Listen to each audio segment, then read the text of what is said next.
Welcome to our inaugural series of Dr. Talks Percussion.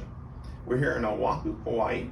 My name is Michael Carey with Fitness Evolution 808. We're going to talk about the use of a percussion massager for chronic issues that you may deal with or somebody that you know, a loved one, may deal with as well. We're going to be talking about the different accessory heads as well as how to use them on your body. You may have a different percussion device, but just try to use what you have available and get the same kind of effects that we're hoping to give you today.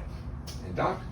Aloha, my name is Dr. Kai Moriguar with Prime PT Wellness Clinic here in Kaneohe, Hawaii. So with our wedge attachment, I'm going to test the waters.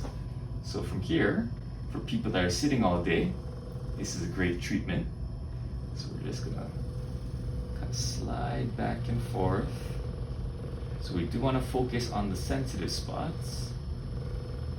So not too much pressure because there are bones that are right around there, but that's we're getting all these tight, stiff muscles to loosen up, get the increased circulation, get the flow of nutrients restored.